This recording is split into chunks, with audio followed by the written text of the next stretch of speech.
tidak etis, itu pertama. Ya, sesuatu yang sangat melukai kita sebagai umat Islam. Karena Al-Quran atau surat-surat dalam Al-Quran dicampur adukkan dengan sesuatu yang diharamkan dalam Al-Quran itu sendiri. Ya, jadi kita tahu bahwa minuman keras adalah sesuatu yang diharamkan dalam Islam, tetapi dalam acara itu, ya, pengunjungnya itu diberi tantangan, ya, untuk menghafal Quran atau beberapa surat, hadiahnya minuman keras. Nah, jadi sebenarnya kalau dalam pandangan saya, ya, secara pribadi, ini masalah besar, ya. Jadi artinya apa? Anak-anak muda kita itu karena pengikutnya itu rata-rata remaja, ya, remaja yang sudah akan memasuki usia dewasa sebenarnya, ya. Jadi problem utamanya menurut saya adalah sistem pendidikan, ya. Artinya apa? Penerapan sistem pendidikan kita hari ini tidak menjadikan agama itu sebagai landasan yang paling penting, ya, dalam pembentukan generasi muda kita. Ya, paham ya Pak ya? Membentuk generasi muda yang baik, yang bertakwa, yang berkualitas, itu nomor satu harus diutamakan pemahamannya tentang agama, bukan pemahaman tentang ilmu-ilmu dunia. Ya, memang syukur-syukur ilmu agama dan ilmu dunia bisa berjalan berbarengan, tapi ilmu agamanya ini harus dijadikan prioritas, Pak. Ya, ilmu agama ini harus dijadikan prioritas. Mereka anak-anak Islam itu kalau saya lihat mereka hafal kok. Ya, mereka hafal surat ini, surat itu. Ya, mereka anak-anak muda yang saya yakin berasal dari keluarga-keluarga Muslim. Inilah persoalannya. Ya, karena apa? Kalau kita lihat hari ini di sekolah-sekolah umum terutama ya Pak, ayat-ayat Quran itu hanya diajarkan sekedar untuk dihafal saja. Apalagi kalau kita lihat, mohon maaf ya, porsi pendidikan agama ini kalau nggak salah ya, kalau belum berubah ya, dalam sepekan itu kan hanya 2 jam ya. Nah ini masih kalah dibanding matematika misalnya ya. Matematika bisa 4 jam. Ya, bukan berarti ilmu-ilmu dunia ini tidak penting. Ya, ilmu-ilmu agama, ilmu-ilmu tentang matematika, ilmu tentang sains dan sebagainya, ini juga penting. Tetapi jangan sampai kemudian pendidikan Islam ya, terutama pendidikan agama Islam ini menjadi sesuatu yang kurang diprioritaskan. Ya, sehingga anak-anak ini tumbuh ya hanya menjadikan agama ini sebagai sesuatu yang biasa-biasa saja gitu, bukan menjadi sesuatu yang penting di dalam kehidupan mereka. Ya, ini satu, Pak. Yang kedua, tentang adab, ya, adab yang benar terhadap ayat-ayat Al-Qur'an. Ya, anak-anak muda itu juga harus diberikan pemahaman ya, penanaman kecintaan mereka terhadap ayat-ayat Al-Qur'an. Ya, kecintaan mereka, penghormatan mereka, bagaimana mereka harus memuliakan ayat-ayat Al-Quran. Ya, karena apa? Al-Quran itu, ya, ayat-ayat itu turun ya kepada baginda Rasulullah SAW, itu mengandung berbagai nilai yang luar biasa. Ya, mengandung berbagai nilai sejarah, bahkan mengandung berbagai nilai-nilai kehidupan yang tidak akan pernah lekang oleh waktu, gitu ya. Kan kalau kita lihat isi Al-Quran itu kan tidak pernah ketinggalan zaman. Ya, ini adalah mukjizat yang luar biasa yang merupakan mukjizat terbesar yang diturunkan Allah Subhanahu Wa Taala kepada nabinya. Ya, sekali lagi sayangnya kita tidak paham bahasa Arab.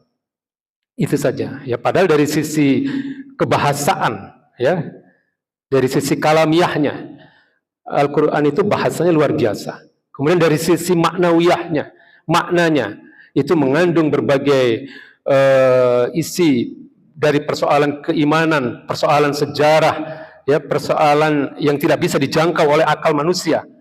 Ya, bagaimana Al-Quran menceritakan tentang sesuatu yang belum terjadi, yang sedang terjadi dan yang akan terjadi hingga akhir kehidupan manusia seluruh dunia ini semua. Ya, digambarkan dalam Al-Quran itu mukjizat yang tidak ada dalam kitab-kitab lain, Pak. Ya, lalu dari sisi ma'iyah, misalnya dari sisi bagaimana seseorang mendengarkan Al-Quran, itu kalau hari ini mungkin kita tidak terlalu tergetar, Pak. Pada zaman kenabian, orang itu bisa pingsan, Pak, mendengar ayat-ayat Quran. Ya, Abu Bakar As-Siddiq itu bisa menangis terseduh-seduh ketika Allah menggambarkan bagaimana siksa neraka itu. Bahkan sampai-sampai Abu Bakar As-Siddiq itu pernah mengatakan lebih baik jadi pohon saja daripada jadi manusia. Kalau begini, artinya apa? Beliau takut dengan hisab, ya. Bagaimana Al-Quran itu bisa membuat orang menangis, pingsan, bergetar pada saat turunnya ayat-ayat itu, ya, di masa-masa kenabian baginda Nabi Muhammad SAW. Ya, jadi ini yang kadang kita, bahkan apalagi anak-anak kita, ya, tidak memahami nilai, ya, kemuliaan ayat-ayat Al-Quran itu. Nah, tentang Ad-Duha sendiri, Pak. Ad-Duha itu luar biasa. Itu ayat atau surat yang mempunyai arti yang luar biasa pada masa-masa kenabian baginda Rasulullah SAW. Ya, jadi Ad-Duha itu turun ketika Nabi SAW mengalami masa-masa kekosongan turunnya wahyu. Ya, jadi yang disebut dengan masa fatratul wahyi. Jadi ada masa-masa di mana Nabi itu menunggu wahyu, menunggu firman-firman Allah, tapi nggak turun-turun. Ya, ayat-ayat dari Allah Subhanahu Wa Taala yang biasanya turun kok nggak turun. Ya, bahkan di dalam beberapa riwayat itu dikatakan itu sampai berbulan-bulan. Ya, Nabi sedih sekali, ya, ketika ayat-ayat Allah itu nggak turun. Ya, sementara sebelumnya sudah turun ada 10 ayat, 10 surat. Sebelum Ad-Duha. Jadi Ad-Duha itu surat ke-11. Ya, sebelumnya sudah turun surat Al-Alaq, ya, kemudian ada surat At-Takwir, ada surat Al-Lail dan seterusnya, ya. Nah, Ad-Duha sendiri itu adalah surat yang ke-11. Ya. Nah, ketika Nabi menunggu ayat-ayat Allah atau firman-firman Allah yang biasanya disampaikan oleh malaikat Jibril ini diketahui oleh orang-orang kafir Quraisy pada masa itu, orang-orang kafir Quraisy ini mengejek Nabi, Pak. Ya, Nabi diejek, ya, Nabi dihina dengan mengatakan bahwa Tuhannya Muhammad sudah meninggalkan Muhammad. Itu sudah membenci Muhammad, gitu. Ya, dan salah satu ejekan itu datang dari seorang wanita yang bernama Ummu Jamil. Ya, Ummu Jamil ini tante dari Nabi Muhammad SAW. Ya, kalau bahasa kita tante, ya, bibinya. Ini adalah istri dari Abu Lahab. Ya, jadi Abu Lahab ini, Pak, itu sebenarnya paman kandung dari Nabi SAW. Ya, Abu Lahab ini saudara kandung dari ayah Nabi, ya, Abdullah bin Abdul Muthalib. Ya, jadi sangat dekat hubungan kekeluargaan mereka. Ya, Abu Lahab dan Abdul Muthalib ini saudara sekandung. Nah, istri dari Abu Lahab ini namanya Ummu Jamil. Jadi bibi dari baginda Rasulullah SAW atau tante dari Rasulullah SAW. Ini mereka berdua ini, suami istri ini, Ummu Jamil dan Abu Lahab ini orang yang ketika baginda Nabi itu baru dilahirkan, mereka ini sangat mencintai Rasulullah SAW. Ya, sangat bahagia melihat ketampanan Nabi, melihat bagaimana kemudian Nabi tumbuh menjadi seorang anak yang baik, anak yang soleh. Ya, mereka itu sangat berbahagia itu, Pak, dengan kelahirannya baginda Rasulullah SAW, Ummu Jamil dan Abu Lahab ini. Ya, tapi sayangnya, ya, ketika kemudian Nabi mulai mendakwahkan Islam, ya, mereka mulai membenci Nabi SAW. Ya, jadi kehadiran Nabi SAW dengan pengaruhnya yang besar, yang kemudian banyak sekali membuat sebagian orang-orang Mekah ini mengikuti baginda Rasulullah SAW, ini membuat Abu Lahab merasa tersaingi. Ya, lalu kemudian kita kembali kepada tadi, ya, Ummu Jamil itu mengejek, ya, Nabi Muhammad dengan mengatakan, ya Muhammad, ma ara syaitanaka ila qad tarakaka. Ya Muhammad, ya, sepertinya syaitanmu, gitu ya, syaitanmu sudah meninggalkan kamu. Yang dimaksud syaitan ini siapa, Pak? Malaikat Jibril. Jadi Ummu Jamil ini, ya, mengatakan malaikat Jibril itu setannya Nabi Muhammad SAW. Ya, karena Nabi selalu mengatakan bahwa telah datang wahyu kepadaku, ya, dari Allah melalui malaikat Jibril. Setiap kali datang kan Nabi selalu mengatakan begitu. Nah, ketika dalam jangka waktu tertentu tadi malaikat Jibril tidak datang menurunkan ayat-ayat Allah Subhanahu wa taala, Ummu Jamil mengejek seperti tadi. Ya, ya Muhammad, ma ara syaitanaka illa qatarakaka. Ya Muhammad, sepertinya setanmu, ya, malaikat Jibril maksudnya, itu sudah meninggalkan kamu. Ya, nah, ini membuat Nabi sangat sedih, Pak. Ya, Nabi sangat merasa sedih karena penghinaan Jamil terhadap malaikat Jibril, termasuk juga penghinaan terhadap ayat-ayat Allah Subhanahu wa taala. Ya, dan pada saat itu juga sebenarnya secara fisik Nabi Muhammad itu dalam keadaan yang lemah. Karena apa?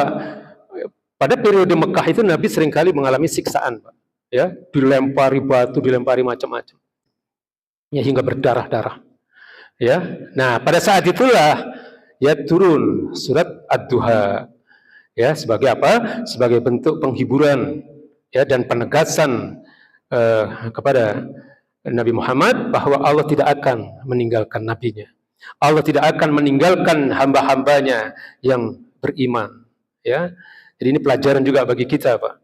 Ya, berbagai cobaan yang katakanlah dialami oleh manusia itu jangan sampai kemudian menggugurkan keimanan. Ya, jadi inti dari surat Ad-Duha itu adalah bahwa yang pertama Allah tidak akan meninggalkan nabinya. Allah tidak akan meninggalkan orang-orang beriman. Ya, jadi tertundanya wahyu itu bukan berarti bahwa Allah marah. Tertundanya wahyu itu bukan berarti Allah benci kepada nabinya, melainkan sebagai bentuk ujian. Ya, ujian baginda Rasulullah SAW. Ya, dan turunnya surat Ad-Duha itu juga sekaligus menolak klaim ya dari musuh-musuh Islam pada saat itu. Ya, karena apa? Musuh-musuh Islam kan mengatakan tadi bahwa Tuhannya Muhammad sudah meninggalkan dia. Ya, syaitannya Muhammad, maksudnya malaikat Jibril tadi sudah tidak lagi akan datang kepada Muhammad. Nah, inilah Ad-Duha ini ya, surat Ad-Duha itu menjadi apa? Penegasan dari Allah Subhanahu wa taala sekaligus membantah apa yang dinyatakan oleh musuh-musuh Islam pada masa itu. Ya. Jadi hikmahnya adalah apa, Pak? Ya. Kalau saja tadi saya katakan ya, anak-anak remaja tadi yang saya yakin mereka adalah anak-anak dari keluarga muslim, ya, sayangnya berada di tempat yang salah, berada di dalam pergaulan yang salah, sehingga mereka harus ada di tempat di mana dipromosikannya minuman keras tadi. Seandainya mereka tahu bagaimana luar biasanya kemuliaan surat Ad-Duha itu, mereka tidak akan sampai melakukan itu. Artinya apa? Pendidikan agama. Ya, pemahaman mereka tentang agama ini sangat-sangat minim. Ya, hanya sebatas mereka menghafal saja. Ya, tapi tidak memahami penghayatan, tidak memiliki penghayatan yang benar terhadap surat-surat Al-Quran tadi. Ya, Nabi dengan turunnya Ad-Duha itu semakin menguatkan keimanan beliau. Ya, dan kita pun sebagai orang-orang yang mengaku beriman pada agama ini, ya harus terus berupaya untuk meningkatkan keimanan kita, Pak. Ya, dan dengan salah satu caranya adalah dengan mempersering, ya, meningkatkan frekuensi kita di dalam berinteraksi dengan Al-Quran, yang membaca Al-Quran. Karena ini bisa meningkatkan derajat seseorang di sisi Allah Subhanahu wa taala. Ya. Jadi hikmahnya bagi kita adalah kita sebagai orang-orang beriman tidak akan terpengaruh ya atas ejekan atau hinaan ya dari orang-orang yang tidak memahami kebenaran ini. Ya, dari orang-orang yang tidak menyukai agama Allah yang mulia ini. Ya, jadi Ad-Duha itu surat yang luar biasa, Pak. Nah, Ad-Duha ini turun pada sebagai surat yang ke-11 ya, setelah 10 surat yang lain turun tadi. Ya, Wadduha, demi waktu duha. Jadi ada surat-surat, Pak, ya, di dalam Al-Qur'an itu yang diawali dengan wa di situ artinya adalah waw qasam, waw sumpah. Jadi Allah Subhanahu wa taala itu bersumpah demi waktu duha, misalnya demi buah tin dan zaitun, demi malam, ya, demi matahari wasyamsi waduhaha. Ya, nah ini namanya huruf waw di situ itu namanya waw qasam. Wa yang bermakna sumpah. Karena wa ini bisa juga bermakna dan. Ya, wa itu kan artinya bisa dan bisa wa yang disebut dengan waw qasam ini. Wa duha itu wa di sini waw qasam. Ya, wa yang bermakna sumpah. Jadi Allah Subhanahu wa taala bersumpah demi waktu duha. Wal laili idza saja. Ya, demi malam idza saja. Ya, apabila malam telah sunyi. Ma wadda'aka rabbuka wa ma qala. Ya, ma wadda'aka rabbuka. Ya, Tuhanmu tidak akan meninggalkan dirimu Muhammad, ya, ma wadda'aka rabbuka, Tuhanmu tidak akan meninggalkan engkau, wa ma qala, dan tidak akan membencimu. Ya, qala itu artinya membenci, Pak. Beda dengan qala. Kalau qala apa? Berkata. Ya, maka di sini pentingnya kita memahami, membaca Quran itu dengan panjang pendek yang betul. Ya, tajwid itu panjang pendeknya harus betul, makhrajnya harus betul, dan memahami sifat-sifat huruf. Ya, wa ma qala itu artinya dan tidak membenci. Ya, Tuhanmu tidak akan membencimu Muhammad. Jadi wa ma qala, ya, Tuhanmu tidak akan membencimu. Wal akhiratu khairul laka minal ula, dan sungguh akhirah, al-akhirah, yang akhir, maksudnya kehidupan setelah dunia, Pak. Wal akhirah, akhirat, khairul laka, lebih baik bagimu, minal ula, dari yang sebelumnya, dari yang pertama tadi. Maksudnya apa? Dari dunia. Ya, setelah dunia kan akhirat. Wal akhiratu khairul laka minal ula, dan akhirat itu lebih baik bagimu daripada dunia. Wala saufa yu'tika rabbuka fatardo, dan sungguh kelak Tuhanmu pasti memberikan karunia-Nya kepadamu. Wala saufa yu'tika rabbuka fatardo, dan engkau pasti akan senang. Ya, engkau akan ridho, engkau akan puas. Ya, fatardo. Alam yajidka yatiman fa'awa, bukankah dia, maksudnya Allah, bukankah dulu dia mendapatkanmu yatiman, dalam keadaan yatim, fa'awa, lalu kemudian dia melindungimu. Ya, wa wajadaka dhallan fahada, dan dia mendapatimu dhallan. Dhallan itu di sini artinya bingung, resah. Karena saya pernah melihat di YouTube, dhallan dalam surat Ad-Duha ini dimaknai sesat. Salah, ya. Paham, ya? Ada salah satu ustaz terkenal juga, itu berasal dari Jawa Barat, Pak. Memaknai wa wajadaka dhallan fahada, itu memaknai kata dhallan di sini dengan arti sesat. Nabi tidak pernah tersesat. Ya, Nabi itu selalu dalam petunjuk Allah Subhanahu wa taala. Ya, mungkin ada yang tahu siapa nama ustadznya. Ya, saya nggak sebut di sini. Jadi wa wajadaka, ya, Allah mendapatimu dhallan, dalam keadaan resah, dalam keadaan bingung, karena selama beberapa masa, beberapa waktu Allah tidak menurunkan wahyu. Ya, fahada, lalu Allah memberikan petunjuk. Ya, Allah memberikan hidayahnya. Allah membuat supaya Nabi tidak bingung, Nabi tidak resah karena tidak turunnya ayat tadi dengan turunnya surat Ad-Duha ini. Wa wajadaka ailan fa'aghna, ya, dan dia, Allah Subhanahu wa taala, mendapatimu sebagai orang ailan. Ailan itu artinya manusia yang kekurangan. Jadi manusia yang dalam hal ini pada masa itu Nabi mengalami keresahan tadi. Fa'aghna, lalu kemudian Allah memberikan kecukupan kepada baginda Rasulullah SAW. Fa'ammal yatima fala taqhar, maka terhadap anak-anak yatim fala taqhar, janganlah engkau berlaku sewenang-wenang.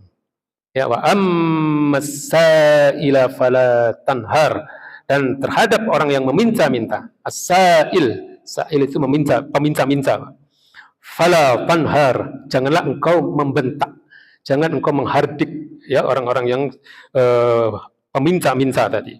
Wa amma bi ni'mati rabbika fahaddis, ya, dan adapun terhadap nikmat Tuhanmu, ya, fahaddis, ya, nyatakanlah, tunjukkanlah. Ya, maka ada istilah tahadzuz bin nikmah, ya, menampakkan nikmat Allah, mensyukuri nikmat Allah, berterima kasih kepada Allah atas segala kenikmatan yang telah diberikan oleh Allah Subhanahu wa taala kepada kita. Jadi ini, ya, ini tadabbur namanya, Pak. Ya, merenungkan kandungan makna surat. Ya, jadi mungkin sekali-sekali kita perlu tadabbur surat. Ya, Ad-Duha itu surat yang luar biasa. Ya, asbabun nuzulnya luar biasa. Ya, peristiwa yang melatar belakangi turunnya surat Ad-Duha ini peristiwa yang besar yang dialami oleh Nabi sallallahu alaihi wasallam ketika beliau dalam beberapa waktu tidak diberikan firman Allah Subhanahu wa taala, ya, malaikat Jibril tidak datang kepada beliau, lalu kemudian beliau dihina, diejek oleh orang kafir Quraisy, ya, termasuk oleh paman beliau Abu Lahab, oleh istri Abu Lahab yaitu Ummu Jamil yang merupakan bibi atau tante beliau, ya, karena dia adalah pembesar kaum Quraisy. ya, dan dalam keadaan yang tertekan seperti itu, ya, selain secara fisik beliau juga dalam keadaan yang sangat lemah, turunlah surat ini, ya, surat Ad-Duha, sebagai penghiburan dan sekaligus penegasan dari Allah Subhanahu wa taala bahwa Allah tidak akan meninggalkan nabinya. Allah tidak akan meninggalkan orang-orang yang beriman.